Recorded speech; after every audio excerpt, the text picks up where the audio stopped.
बोलो हर हर महादेव, जय शिव शंकर। आज की इस वीडियो के जरिए हम जानेंगे कि भगवान शिव किसे सबसे बड़ा विश्वासघाती मानते हैं और भगवान शिव किसे कहते हैं कि वह सबसे बड़ा धोखा देता है। तो आज की ये जो कथा है, इसको सुनने मात्र से हमारे जीवन में सुख संपत्ति और धन की वर्षा होगी। तो चलिए कथा प्रारंभ करते हैं। एक जंगल में तोता और मैना आपस में प्रेम पूर्वक मिलकर रहा करते थे। दोनों में बहुत प्रेम था। एक दिन किसी विवाद के कारण तोता और मैना के बीच में झगड़ा हो गया। तोता ने कहा कि इस संसार में सबसे बड़ा पापी और विश्वासघाती स्त्री है। तो इसके जवाब में मैना ने कहा कि सबसे बड़ा पापी और विश्वासघाती पुरुष है। तो दोनों में विवाद छिड़ गया और अब अपने इस विवाद के निदान के लिए वे भगवान शिव के पास गए और उन्होंने यह सारी बात बताई। तो भगवान शिव ने कहा कि तुम कैसे कह सकते हो कि जो स्त्रियां होती हैं वो अधिक विश्वासघाती और धोखा देने वाली होती हैं।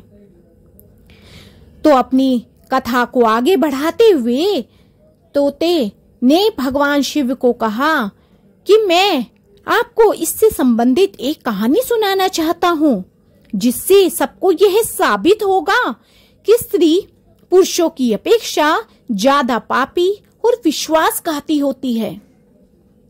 फिर भगवान शिव बोले, ठीक है, तुम कहानी सुनाओ।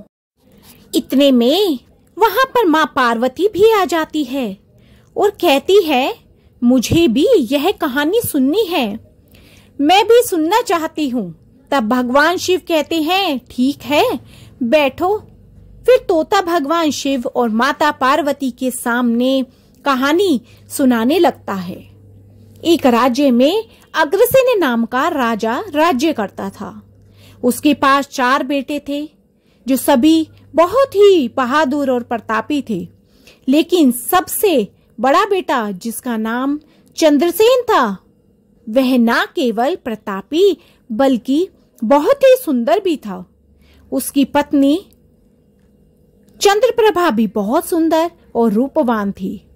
वह अपने आगे किसी दूसरी स्त्री को सुंदर नहीं मानती थी।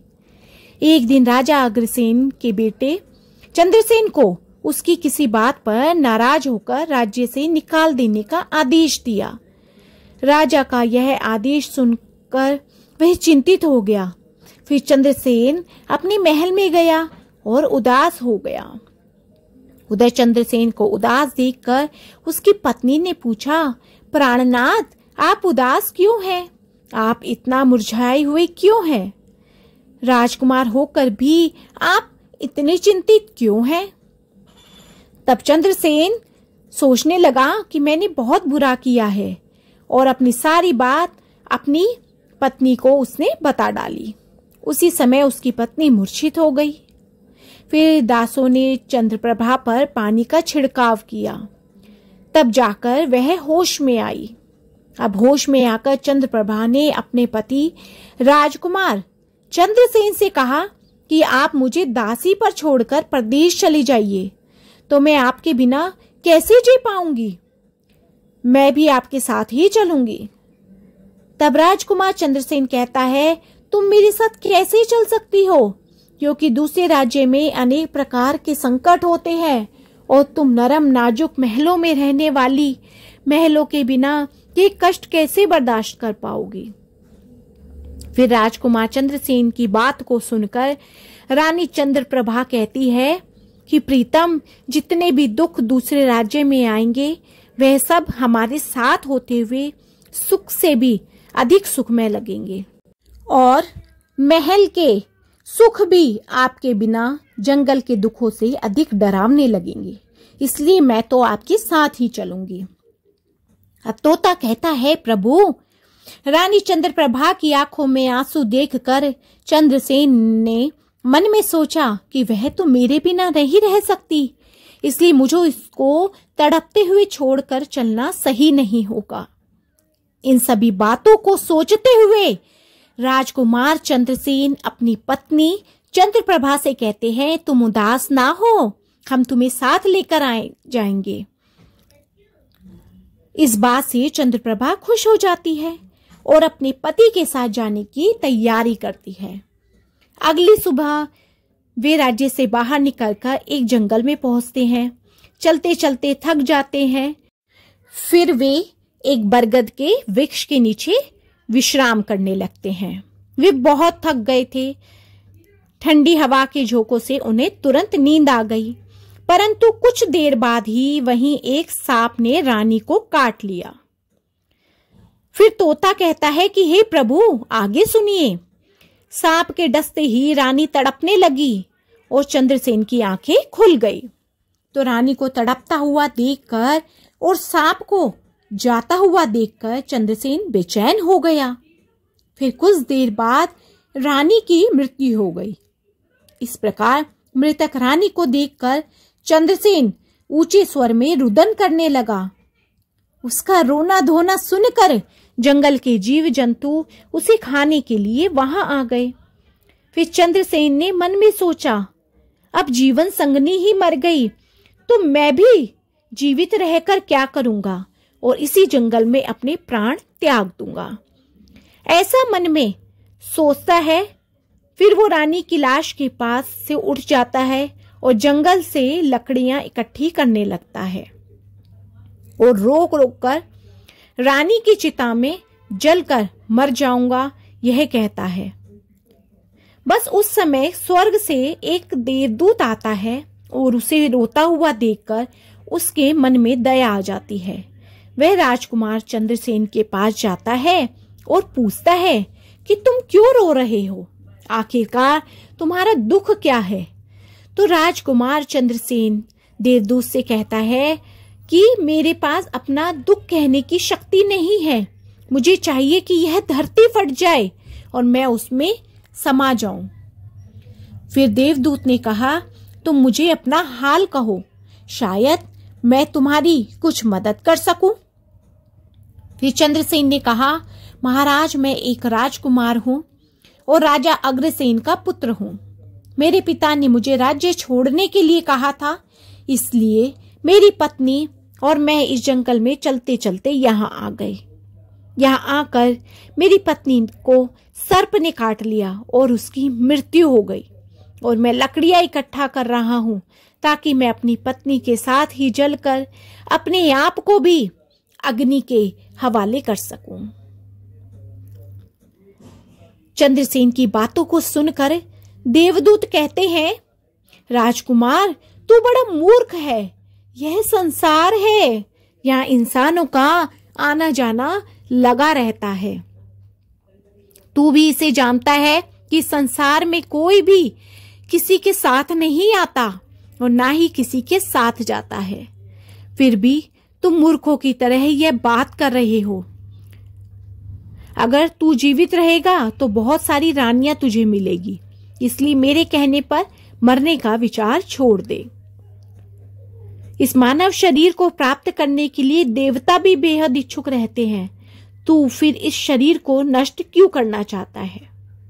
इस प्रकार देवदूत के शब्दों को सुनकर चंद्रसेन कहता है, महाराज, आपने जो कुछ कहा वह सत्य है, किंतु ऐसी पतिव्रता पत्नी मुझे किसी भी जन्म में नहीं मिलेगी, इसलिए मैं इसके साथ ही मरूंगा। फिर चंद्रसेन के विचार सुनकर देवदूत ने जान लिया कि अपनी पत्नी के बिना यह नहीं रह सकता। तब देवदूत ने चंद्रसेन से कहा, राजकुमार, तेरी पत्नी की जीवित करने के लिए केवल एक ही उपाय है। अब तू मेरी बात को ध्यान से सुन। यदि तू इस उपाय को कर सकता है तो तेरी रानी जीवित हो सकती है। फिर चंद्रसेन ने कहा, महाराज, आप जो भी कुछ कहेंगे वह सब मैं करने के लिए तैयार हूं।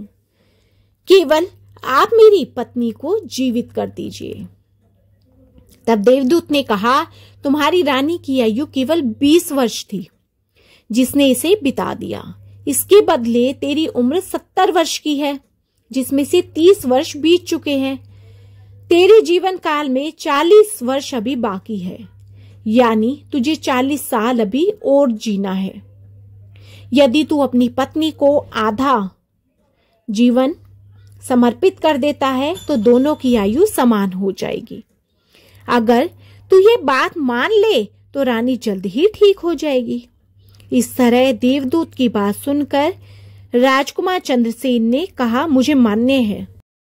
अब देवदूत राजकुमार को हाथ में जल लेकर संकल्प लेने को कहता है कि तुम अपने जीवन के 20 वर्ष रानी को दे रहे हो। और देवदूत यह भी बताते हैं कि जब तुम चाहो यह अपना संकल्प वापस ले सकते हो, परंतु अगर तुमने एक बार भी रानी को अपना यह संकल्प बता दिया तो तुम जीवन में कभी भी अपना संकल्प वापस नहीं ले सकते। फिर रानी को 20 वर्ष वह मिल ही जाएंगे, और अगर तुमने बीच में अपना संकल्प वापस लिया तो रानी की वही मृत्यु हो जाएगी। हमेशा याद रखना, जीवन में कुछ बातें हमेशा छिपा कर रखनी चाहिए, क्योंकि कभी कभी यह बातें काम आ सकती हैं। फिर तो ऐसा कहकर और उस रानी के सामने आकर वह देवदूत जो था वह अंतर्ध्यान हो गए। तब चंद्रसेन रानी से कहता है, आप सो गई थी, मैंने आपको जगाया नहीं। फिर चंद्रसेन कहने लगा, तुम बहुत थकी हुई हो, इसलिए मैं तुम्हें नहीं जगाया। इस प्रकार राजकुमार चंद्रसेन ने अपनी रानी से सारी बातें छिपा ली कि तुम्हें सर्प ने काटा था और तुम मर गई थी, और मैंने तुम्हें जीवित कैसे किया, यह सब उसने छुपा लिया। फिर तोता बोला, प्रभु। फिर वह दोनों आगे बढ़े। कई दिनों बाद उन्होंने एक बहुत ही सुंदर स्थान देखा।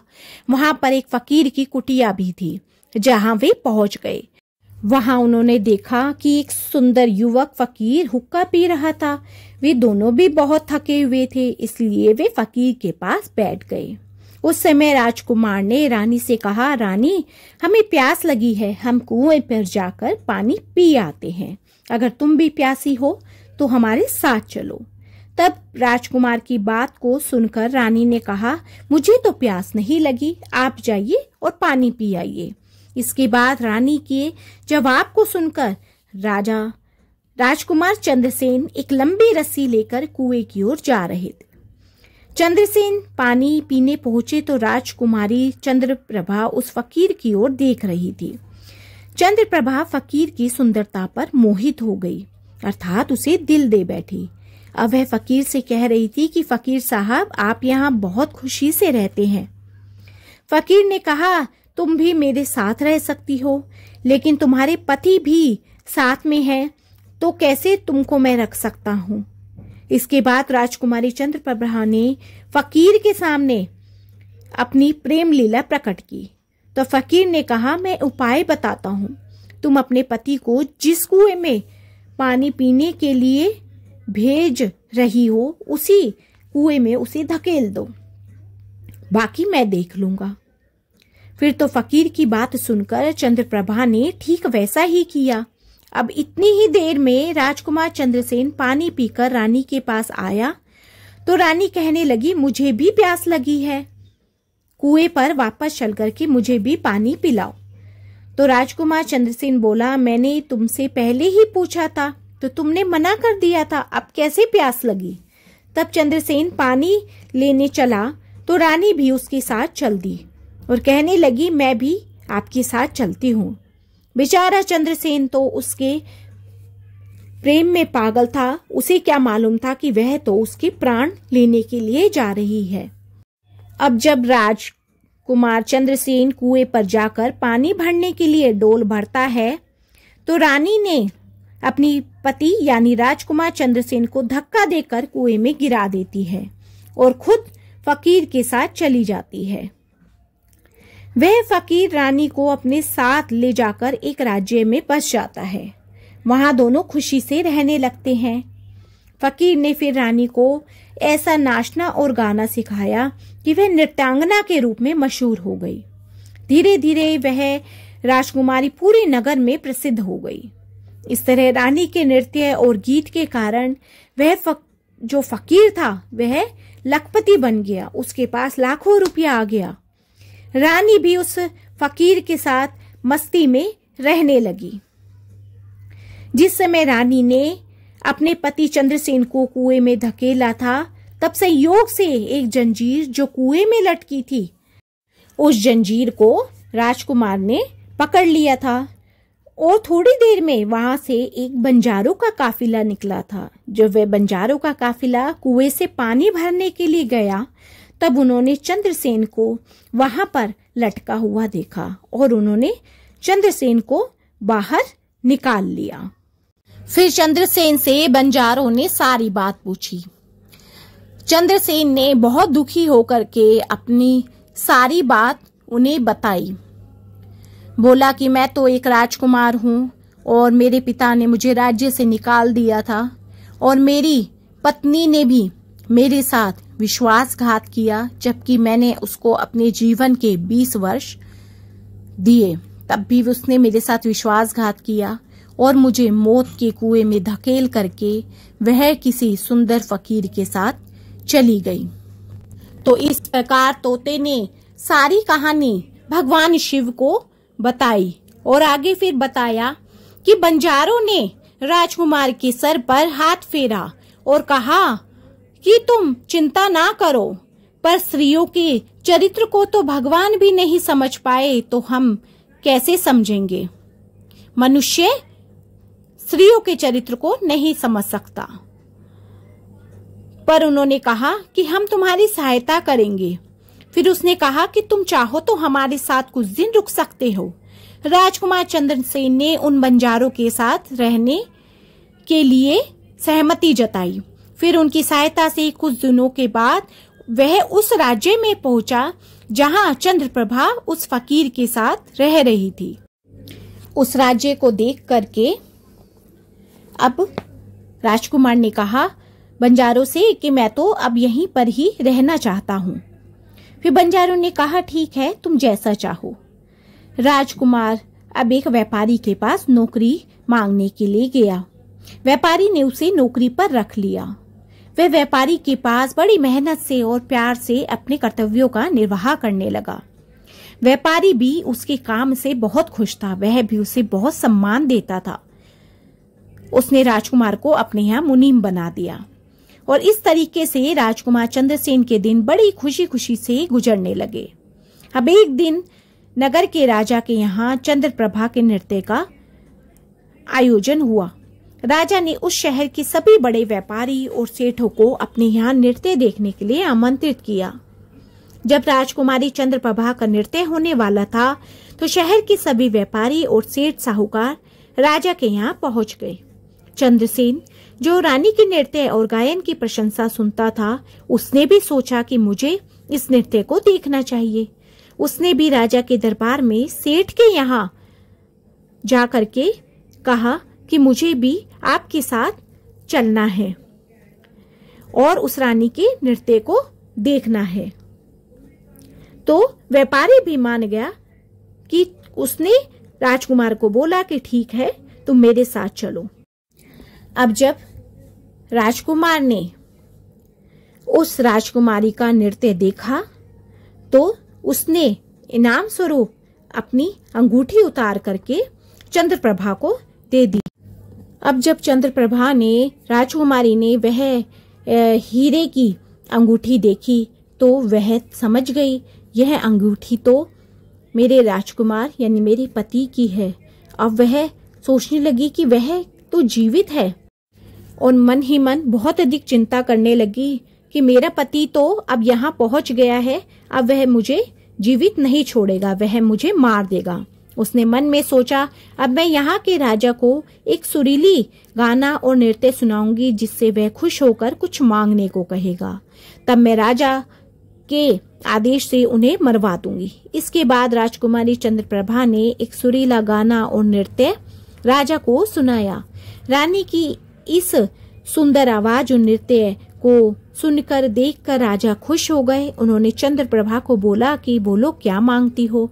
तब राजकुमारी ने कहा, अगर आप मुझसे प्रसन्न हैं तो सबसे पहले मुझे वचन दीजिए कि मैं जो मांगूंगी वह आप देंगे।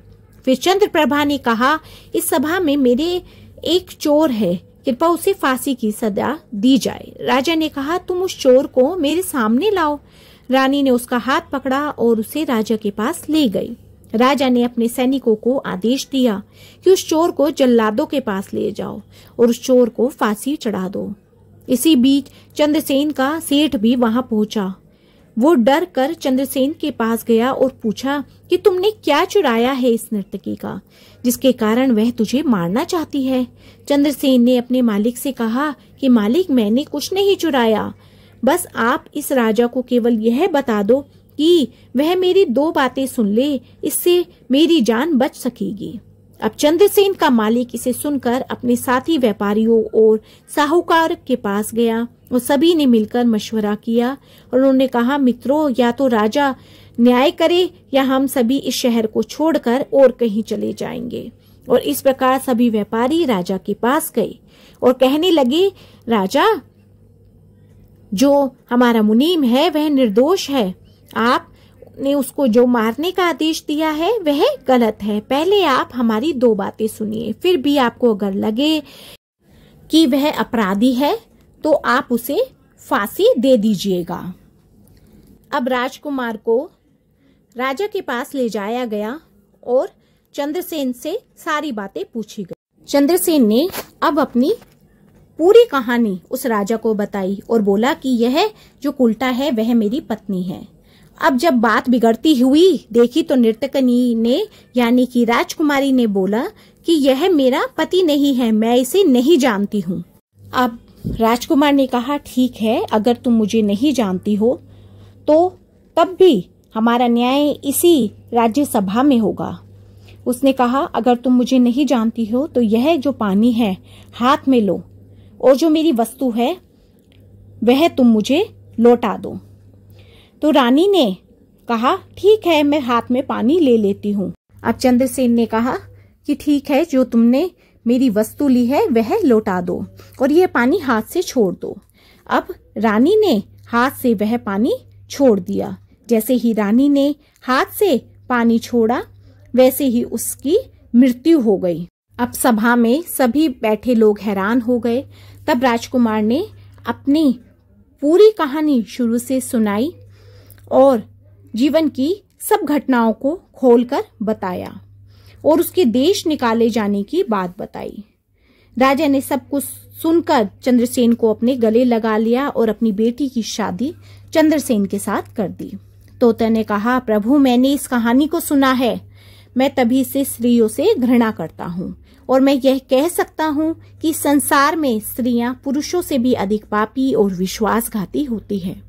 अब इस पर मैना कहती है कि नहीं प्रभु, जो पुरुष होते हैं वे ज्यादा पापी और विश्वासघाती होते हैं। वह इस पर एक कथा कहती है कि एक गांव में एक परिवार था जो बहुत ही धनवान था और उस धनवान यानी सेठ का बेटा एक अद्भुत प्रकार का व्यक्ति था। सेठ का बेटा इतना जुआरी था कि सेठ उसके बारे में सोचते सोचते परेशान रहता था। एक दिन उसका बेटा जुआ खेल रहा था। उसी दिन उसके पिता का निधन हो गया। फिर भी वह जुआ खेलना बंद नहीं करता, लेकिन पिता की मृत्यु के बाद वह खुले में जुआ खेलने लगा और सब कुछ हार गया। फिर वह अपने गांव से दूर चला गया और एक सेठ के घर पहुंचा और सेठ से बोला कि मुझे बहुत तेज प्यास लगी है, मुझे एक गिलास पानी मिलेगा। तो सेठ ने उस युवा से पूछा कि तुम कौन हो, कहाँ से आए हो? जिसके उत्तर में उस युवा ने कहा कि मैं एक व्यापारी हूँ और यहाँ से जा रहा हूँ, तो सोचा कि पानी पी कर चला जाऊं। तब सेठ ने पूछा कि तुम कौन सा व्यापार करते हो? तब युवा कहता है कि व्यापार करते समय मेरा जो सामान था वह समुद्र में गिर गया। अगर आप कुछ मेरी मदद कर सकते हो तो आप मेरी मदद कर दीजिए। तो जो सेठ था वह उसे लड़कों की जो लड़का था उसकी बातों में आ गया और कहने लगा कि बेटा, तुम तो ठीक हो और कुछ कमा भी लेते हो, तो क्या मेरी बेटी से शादी करोगे? अब यह बातें सुनकर युवा खुश हो गया और शादी के लिए हाँ कर दी, जिसके बाद दोनों का विवाह हो गया। प्रभु, इस प्रकार सेठ अपनी बेटी को धन के साथ विदा कर देता है। उधर युवा लड़का, वो तो बस केवल धन के लिए ही विवाह करना चाहता था। अब विवाह के बाद जब युवा सेठ की लड़की को साथ लेकर जा रहा था तो एक जंगल आ गया। वहां पर युवा लड़का अपनी पत्नी से बोला, देखो हम अभी जंगल में हैं, यहाँ कोई चोर हमारे गहने को चुरा सकता है, इसलिए सभी गहने मुझे दे दो, मैं सुरक्षित रख लूंगा। युवा की पत्नी ने अपनी पति पर भरोसा किया और सारे गहने उसे सौंप दिए। इसके बाद युवा ने अपनी पत्नी के गहनों को एक पारदर्शी बंधने में बांध लिया और वे जंगल में आराम से ठहरे। इस दौरान युवा के मन में लालच उत्पन्न हुआ और उसकी पत्नी के साथ जो उनकी सेवा के लिए दासी भेजी गई थी, उस युवा ने उस दासी को मार दिया। अपनी पत्नी को कुएं में धक्का दे दिया क्योंकि वह तो सिर्फ पैसा ही चाहता था। अब उसे पैसे मिल गए थे। इस तरह अब वह युवक वहां से पैसे लेकर के चला गया, लेकिन उसकी पत्नी नहीं मरी। वह कुएं से बाहर निकलने के लिए आवाज देती रही। कुएं के पास से एक आदमी गुजर रहा था और जब उसने किसी महिला की आवाज सुनी तो वह उस महिला को कुएं से बाहर निकालने लगा और उसने उसको बाहर निकाल दिया। अब उस व्यक्ति ने उस महिला से सारी बात पूछी और उस लड़की को उसके पिता के पास पहुंचा दिया। अब उसके पिता ने अपनी पुत्री से पूछा, बेटी यह सब क्या हुआ? तब बेटी ने कहा कि पिताजी, दासी को किसी ने मार डाला, मुझे कुएं में धक्का दे दिया और हमारे सामान को चोरों ने चोरी कर लिया और मेरे पति का मुझे पता नहीं कि वे कहाँ चले गए।